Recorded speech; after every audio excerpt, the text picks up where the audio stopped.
सर्वांना श्री स्वामी समर्थ. तर उद्यापासून नवीन वर्षाला सुरुवात होत आहे, म्हणून त्याआधीच आज छान असं वस्त्र वगैरे चेंजसुद्धा करून घेतलेलं होतं.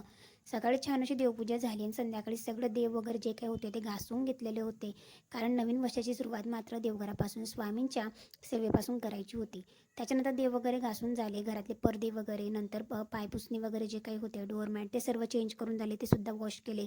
सर्व घरातले पडदे वगैरे सुद्धा वॉश केलेले होते, ते सुद्धा संध्याकाळी असे छान असे लावून घेतले. थोडंसं माझं आवरलं, एक चहा वगैरे घेतला आणि त्याच्यानंतर स्वयंपाकाला लागले. स्वयंपाकामध्ये मला इथे डाळ ढोकळी बनवायची होती. सगळीकडचेच पडदे काढलेले होते, म्हणून लगेचच पडदे लावून घेतले. आणि संध्याकाळी मला डाळ ढोकळी बनवायची होती. त्यासाठीच मी कुकरमध्ये छान अशी तुरीची डाळ लावलेली होती. तुरीची डाळ लावून द्यायची. 2 ते 3 शिट्ट्या झाल्याच्यानंतर अगदी डाळ अशी मॅश होऊन गेलेली होती. तोपर्यंत इथे लगेचच कणिक वगैरे मळून घेतली. छोटे छोटे कणिकच्या पोळ्या बनवून त्यांचे तुकडे करून घेतलेले होते. आणि आता छान असं वरण बनवून घ्यायचं आणि त्याच्यामध्ये टाकून दिले. 2 शिट्ट्या झाल्याच्यानंतर अगदी बेस्ट अशी डाळ ढोकळी तयार होते. नंतर थोडीशी चटणीसोबत खायची, अगदी टेस्टी लागते. त्याच्यानंतर भांडी वगैरे आवडले आणि गरमागरम डाळ ढोकळी असं जेवण केलं. तर ही रेसिपी जर तुम्ही जर ट्राय केली नसेल तर नक्की ट्राय करून बघा.